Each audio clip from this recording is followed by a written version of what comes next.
Hello students,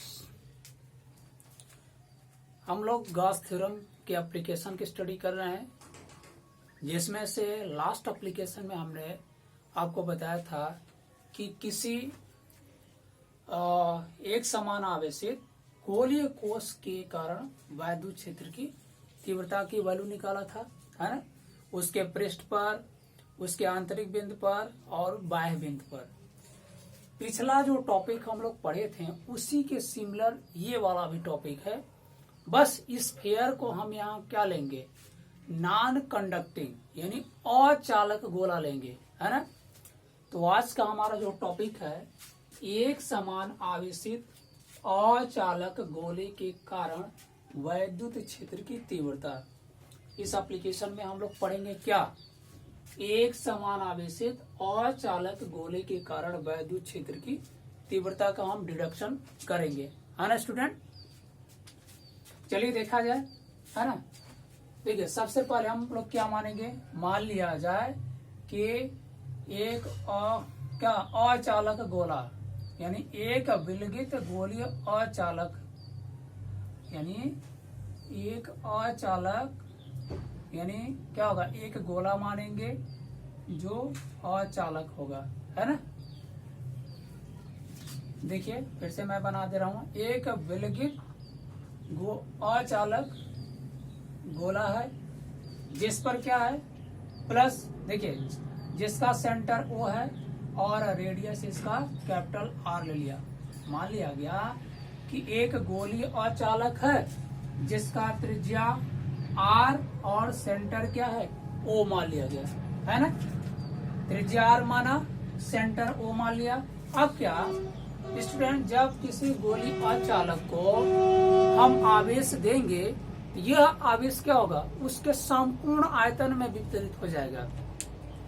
लेकिन अगर चालक लिया जाता है यहाँ पे, तो चालक के यानी गोली चालक होगा तो उसको दिया गया आवेश उसके पृष्ठ पर एक समान रूप से वितरित होता है। जबकि अचालक गोले के केस में क्या होगा, जो भी इसको आवेश दिया जाएगा यह आवेश इसके संपूर्ण आयतन में एक समान रूप से वितरित हो जाएगा, है ना। तो चलिए देखते हैं, विलगित गोली अचालक गोला है तो क्या किया जाए, जब इसको प्लस की आवेश दिया जाता है तो यह प्लस की आवेश इसके संपूर्ण आयतन में क्या होगा, एक समान रूप से वितरित हो जाएगा। यानी इसको गिवन चार्ज क्या होगा, इसके ऑल ओवर द वॉल्यूम में डिस्ट्रीब्यूट हो जाएगा। ये डिस्ट्रीब्यूशन हम ऐसे दिखा देते हैं कि इसके संपूर्ण आयतन में जो आवेश है एक समान रूप से ऐसे वितरित हो जाएगा। ये कंसीडर हमने कर लिया। अब क्या करेंगे, हमें क्या करना है, हमें इसके कारण यानी इस एक समान रूप से आवेशित अचालक गोले के कारण हमें क्या करना है, वैद्युत क्षेत्र की तीव्रता का मान ज्ञात करना है। तो किन किन स्थितियों में, एक आप निकालेंगे बाह्य बिंदु पर, बाह्य बिंदु पर पहला केस बाह्य बिंदु पर, दूसरा निकालेंगे पृष्ठ पर और तीसरा निकालेंगे आप क्या, तीसरा निकालेंगे आंतरिक बिंदु पर, है ना, आंतरिक बिंदु पर। तो देखिए जो लास्ट टॉपिक हम लोग इसके पहले पढ़े थे, तो पहला और दूसरा केस उसका सिमिलर मिलेगा लगभग, लेकिन तीसरा केस क्या होगा, डिफरेंस हो जाता है। पहला और दूसरा केस थोड़ा सा सिमिलर मिलेगा, लेकिन वॉल्यूम एस्पेक्ट में अगर देखेंगे तो वही डिफरेंट हो जाएगा, है ना। तो हम स्टार्ट करते हैं पहले वाले से, है ना, पहला वाला से स्टार्ट करते हैं। देखिए क्या आ जाएगा, मान लिया जाए कि माना इस, देखिए हमने सबसे पहले क्या माना है कि मान लिया एक समान रूप से आवेशित एक विलगित अचालक गोला है जिसका केंद्र O, त्रिज्या R है। अब क्या, इसको दिया गया जो प्लस क्यू आवेश है इसके संपूर्ण आयतन में एक समान रूप से वितरित है। अब क्या करेंगे, माना इस गोलीय चालक के केंद्र O से गोले के बाहर स्मॉल r दूरी पर क्या है, एक बिंदु P स्थित है, एक बिंदु P स्थित है जिस पर हमें क्या करना है, वैद्युत क्षेत्र की तीव्रता का मान ज्ञात करना है। बिंदु P मान लिया गया, है ना। देखिए क्या क्या माना हमने, कि मान लिया कि इस विलगित गोलीय चालक के अचालक गोले के इस विलगित अचालक गोले के केंद्र से स्मॉलर दूरी पर इस गोले के बाहर एक बिंदु P स्थित है, जिस पर हमें वैद्युत क्षेत्र की तीव्रता का मान ज्ञात करना है ना। अब क्या करेंगे, बिंदु P पर वैद्युत क्षेत्र की तीव्रता का मान ज्ञात करने के लिए बिंदु P से गुजरने वाला एक गोलीय गॉसियन पृष्ठ खींचेंगे, जिसका केंद्र यही होगा। तो क्या बोलेंगे, एक संकेंद्रीय गोलीय गॉसियन पृष्ठ खींचेंगे जो P से पास करते हुए जाएगा। तो खींच लिया जाए। तो P से पास करते हुए हमने क्या कर दिया, एक गोलीय गॉसियन पृष्ठ ऐसे खींच लिया, है ना। गोलीय गॉसियन पृष्ठ खींच लिया, ठीक। अब इसके आगे क्या मानेंगे कि मान लिया जाए इस बिंदु P के चारों ओर एक क्षेत्रफल अवयव dA स्थित है ना। माना जाए एक क्षेत्रफल अवयव dA स्थित है, दिखा देते हैं, एक क्षेत्रफल अवयव dA स्थित है, मान लिया गया अभी, ठीक। अब देखिए, चूंकि ये आवेशित हमने क्या माना है, प्लस की आवेशित से संपूर्ण आयतन में वितरित है, तो इस dA क्षेत्रफल पर जो यानी एलिमेंट्री एरिया यानी क्षेत्रफल अवयव dA पर जो वैद्युत क्षेत्र की दिशा होगी स्टूडेंट, धनावेशित गोले के होने के कारण क्या होगा, त्रिज्यता बाहर की दिशा में होगा वैद्युत क्षेत्र की दिशा। और इस क्षेत्रफल अवयव की पृष्ठ पर जो क्षेत्रफल सदिश होगा उसका भी डायरेक्शन क्या होगा, त्रिज्यता बाहर की ओर होगा वेक्टर dA का, है ना। तो इसका मतलब क्या हुआ, वेक्टर E और वेक्टर dA दोनों सेम डायरेक्शन में मिलेंगे ना, सेम डायरेक्शन में मिल गए। अब क्या करेंगे, इस छोटे से एलिमेंट्री एरिया से पास करने वाले इलेक्ट्रिक फ्लक्स का हम वैल्यू फाइंड आउट करेंगे, है ना। इसलिए क्या होगा, ये पहला हेडिंग था, ठीक।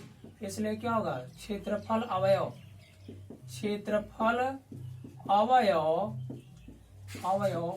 dA से गुजरने वाला वैद्युत फ्लक्स क्या हो जाएगा स्टूडेंट, वैद्युत फ्लक्स निकालिए। क्या होगा, d phi E is equal to vector E dot vector dA हो जाएगा ना, vector E dot vector dA।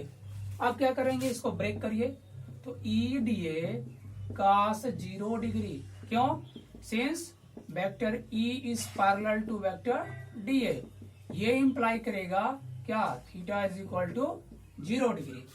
देखिए यहाँ पे वेक्टर E और वेक्टर dA दोनों पैरेलल हैं, इसका मतलब थीटा की वैल्यू क्या होगी, 0 डिग्री होगी ना। चलिए देखते हैं आगे, E dA का 0 का वैल्यू क्या होता है स्टूडेंट, 1। क्या बोलेंगे, सिंस का 0 डिग्री इज इक्वल टू 1 हो गया, है ना। अब क्या करेंगे, E dA मिल गया, d फाई की वैल्यू। अब हमने क्या निकाला है, इस छोटे से एलिमेंट्री एरिया से गुजरने वाला वैद्युत फ्लक्स का मान निकाला है। अब इस संपूर्ण गॉसियन पृष्ठ से गुजरने वाला वैद्युत फ्लक्स हम निकालें, है ना।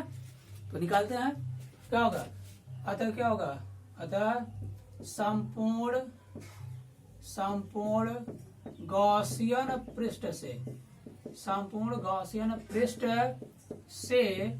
गुजरने वाला कुल वैद्युत फ्लक्स क्या हो जाएगा स्टूडेंट, कुल वैद्युत flux phi E is equal to close integral d phi E हो जाएगा ना, यहाँ तक क्लियर है ना। चलिए देखते हैं आगे, यहाँ से क्लोज इंटीग्रल d फाई का वैल्यू ऑलरेडी निकाल चुके हैं, रख दीजिए, E इंटू dA हो जाएगा ना। अब यहाँ से E को बाहर लो, E बाहर आ गया, क्लोज इंटीग्रल dA। अब ये क्लोज इंटीग्रल dA क्या रिप्रेजेंट करता है, ये गॉसियन सरफेस का जो होगा टोटल सरफेस एरिया यानी संपूर्ण पृष्ठ क्षेत्रफल, ये हो गया पाई का वैल्यू। यहाँ क्या लिख सकते हैं, सिंस क्या, close integral dA is equal to 4 pi small r square, क्या, गोले का यानी गॉसियन पृष्ठ, गोलीय गॉसियन पृष्ठ का संपूर्ण पृष्ठ क्षेत्रफल संपूर्ण पृष्ठ क्षेत्रफल ये हो जाएगा, है ना। इसलिए इसका वैल्यू यहाँ लिखा है ना। अब इसके आगे देखिए, हम यहाँ नीचे लिखते हैं, क्या हो जाएगा, phi E is equal to E into 4 pi are square. This is equation first, है ना। यहां तक हो गया इक्वेशन फर्स्ट तक। अब स्टूडेंट क्या करेंगे, देखिए इस गॉसियन पृष्ठ से कितना चार्ज क्लोज्ड है इसके अंदर। भाई ये छोटे वाले गोले में प्लस क्यू चार्ज डिस्ट्रीब्यूट है ना, यानी इस बड़े वाले गोले के अंदर जो चार्ज क्लोज्ड माना जाएगा प्लस क्यू चार्ज माना जाएगा। तो अगर आप क्या करते हैं, गॉस का प्रमेय अप्लाई करेंगे तो phi is equal to Q upon epsilon लिखते हैं ना, है ना। देखते हैं नीचे दिखेगा कि नहीं, सॉरी देखा जाए, चलिए देखते हैं। यहां से इसको हटाते हैं हम। अब थोड़ा सा फिगर को मैं इरेज कर रहा हूं स्टूडेंट, यहां से वो आप अंडरस्टूड कर लीजिएगा। स्पेस बचाने के लिए मुझे लिखना पड़ेगा। यहां से देखिए क्या हो जाएगा, ये होगा परंतु गॉस के प्रमेय से, परंतु गॉस के प्रमेय से, गॉस के प्रमेय से क्या हो जाएगा, phi E is equal to Q upon epsilon naught. इसको इक्वेशन सेकंड मान लेंगे। अब क्या करेंगे, समीकरण 1 तथा 2 से, है ना। यहां तक तो हो गया होगा ना, क्लियर है ना। समीकरण 1 तथा 2 से थोड़ा सा ये क्योंकि फिगर, चलिए इधर हम लिखते हैं, इसको तो समझ में आ गया होगा। अब इधर मिटा के हम लिखते हैं इसी चीज को, समीकरण 1 तथा 2 से। चलिए देखा जाए, समीकरण 1 तथा 2 से, समीकरण 1 तथा 2 से क्या हो जाएगा, समीकरण 1 यहाँ मिला, समीकरण 2 यहाँ मिला, दोनों का लेफ्ट बराबर था, दोनों के राइट आपस में बराबर करो। Into 4 pi are square is equal to Q upon epsilon nought हो जाएगा ना। इज इक्वल टू क्या हो जाएगा, इसको सबको इधर लाओ, 1 अपान 4 पाई, या 4 पाई के साथ एप्सिलॉन नॉट कर दो, बाकी क्यू अपान आर स्क्वायर। ये हो गया ना, ये हो गया, सूत्र हो गया। यही क्या होगा, इस पॉइंट पी पर वैद्युत क्षेत्र की तीव्रता का सूत्र हो गया। अब इसी को हम क्या कर दें, अगर इस गोले का जो आवेश का आयतन घनत्व है वो रो हो तो क्या होगा, क्या कर दें, यदि गोले के लिए आवेश का आयतन घनत्व रो हो तो क्या हो जाएगा, rho is equal to 4/3, sorry Q upon V होगा ना, क्यू अपान वी का वैल्यू 4/3 पाई आर क्यू, है ना। और त्रिज्या का गोला है तो 4/3 पाई आर क्यूब हो गया कि नहीं हो गया। अब इसके आगे देखिए, यहां से क्यू का वैल्यू अगर आप निकालते हो, क्यू का वैल्यू क्या मिलेगा आपको, इसको हम भी रेस करते चलते हैं। क्या हो जाएगा, Q is equal to 4/3 pi are Q into rho. इस पूरे टर्म को इधर ले जाए, क्या होगा, क्यू का मान उपरोक्त सूत्र में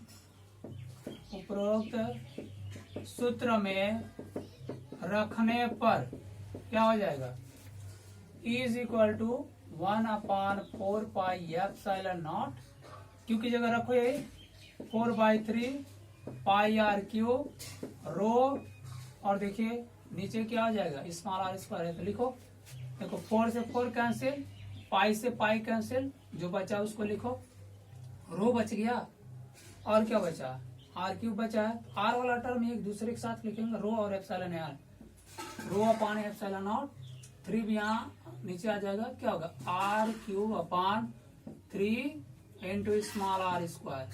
ये क्या आ गया, यहाँ पे ये फार्मूला आ गया आपका, ठीक है ना, रो के टर्म में। ये तो था चार्ज के टर्म में और ये रो के टर्म में आया है, ठीक है ना। दोनों क्या होगा, इस बाह्य बिंदु पर पी पर वैद्युत क्षेत्र की तीव्रता का सूत्र हो गया। ठीक, अब स्टूडेंट अगर हम पृष्ठ पे बात करें, ठीक है, अब इसको मिटाते हैं हम। अब देखिए दूसरा केस, हम पहला केस हो गया, केस सेकेंड यानी दूसरा पोजीशन क्या होगा, कोष के पृष्ठ पर यानी पृष्ठ पर। दूसरा कंडीशन हम लेके चलते हैं पृष्ठ पर। क्या यही बिंदु P यहां ना होकर के इस पृष्ठ पे अगर आ जाए, यहाँ पे स्थित हो, तो क्या होगा, ये R जो है घट करके कैपिटल R के बराबर हो जाएगा कि नहीं। यानी यह बिंदु अब P क्या हो गया, यहाँ पे आ गया, यह बिंदु P यहाँ पे आ गया, कोष के पृष्ठ पर स्थित है। अब क्या होगा कि ये R घट के क्या स्मॉल r क्या बन गया, कैपिटल R बन गया कि नहीं हो गया, देखो है ना। क्या होगा, यदि बिंदु P कोष के पृष्ठ पर स्थित हो तो क्या हो जाएगा, small r is equal to capital R। ठीक, अतः उपरोक्त सूत्रों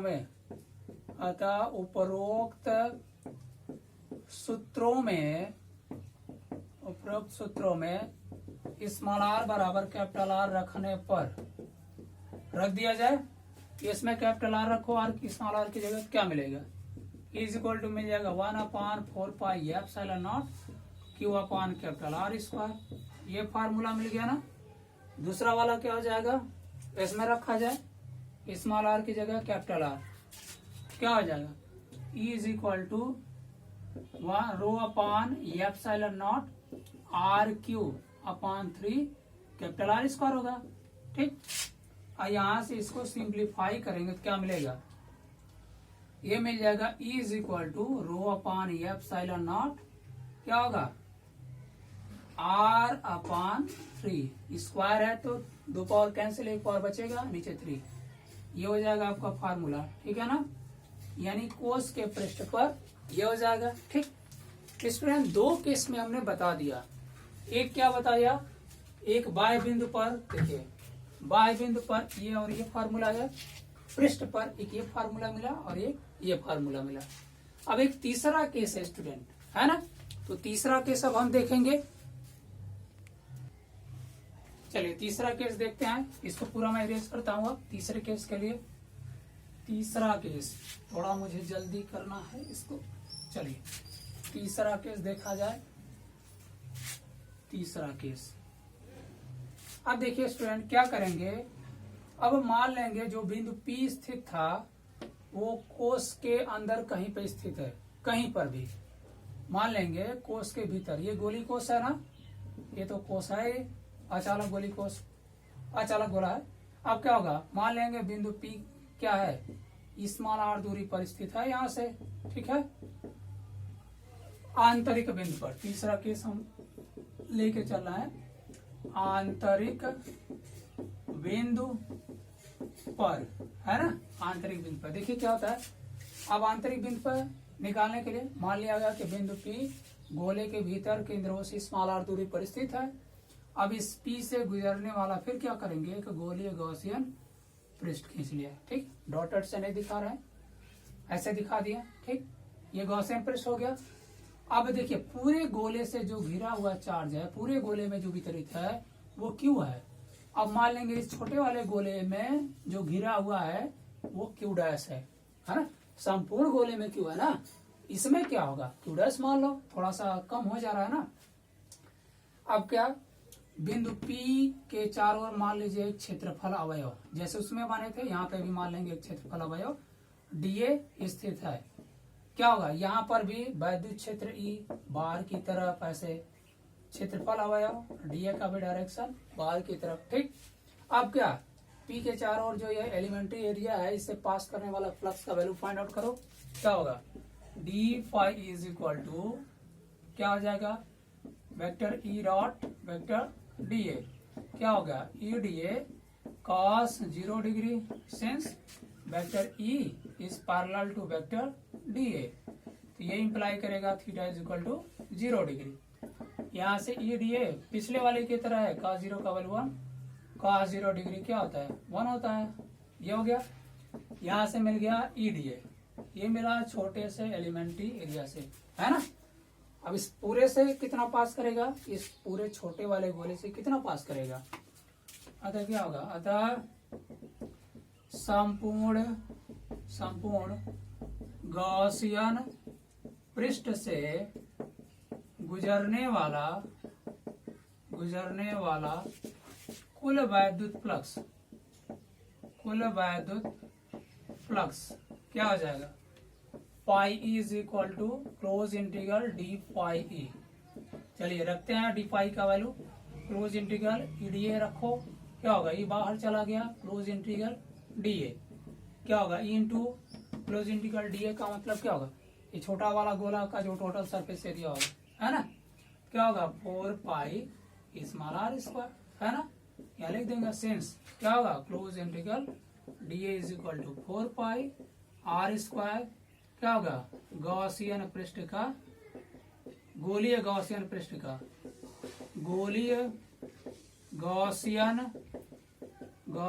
पृष्ठ का क्या होगा, संपूर्ण पृष्ठ क्षेत्रफल, ये हो गया ना। अब ये पाई ये हो गया, परंतु गॉस के प्रमेय से आप क्या जानते हैं, परंतु गॉस के प्रमेय से कैसे, यदि क्या होगा, यदि गॉसियन पृष्ठ से परिबद्ध आवेश क्या हो, क्यू डैश हो, तो क्या होता है, देखिए टोटल से बड़े वाले गोले से क्यू चार्ज क्लोज्ड है, लेकिन जो गॉसियन सरफेस है उससे जो क्लोज्ड चार्ज है उसको हम क्यू डैश मान ले रहे हैं, इससे गॉस के प्रमेय, परंतु गॉस के प्रमेय से क्या हो जाएगा student, pi is equal to Q dash upon epsilon nought, ठीक। तो इसको समीकरण 1 2 पहले ही मान चुका गया है, 3 मान चुके हैं, अब इसको नेक्स्ट इक्वेशन मान ले रहे हैं, तो समीकरण इसको आप 4 कंसीडर करिए, इसको 5 कंसीडर कर लीजिए, जो भी होगा अपने हिसाब से आप मैनेज कर लीजिएगा, अंडरस्टूड कर लीजिएगा इसको, ठीक है ना। तो समीकरण 4 तथा 5 से क्या हो जाएगा, लेफ्ट बराबर है दोनों का, तो राइट दोनों का बराबर करो, इंटू 4 पाई आर स्क्वायर, ठीक, इज इक्वल टू क्या हो जाएगा student, Q dash upon epsilon nought, is equal to क्या हो गया 1 upon 4 pi epsilon nought Q dash upon r square, मिला ना। अब यहां से देखिए, अगर इस गोले का वॉल्यूम चार्ज डेंसिटी रो है, तो वॉल्यूम चार्ज डेंसिटी क्या होगा, पूरे गोले के लिए एक समान होगा हर पॉइंट पर, है ना, हर पॉइंट पर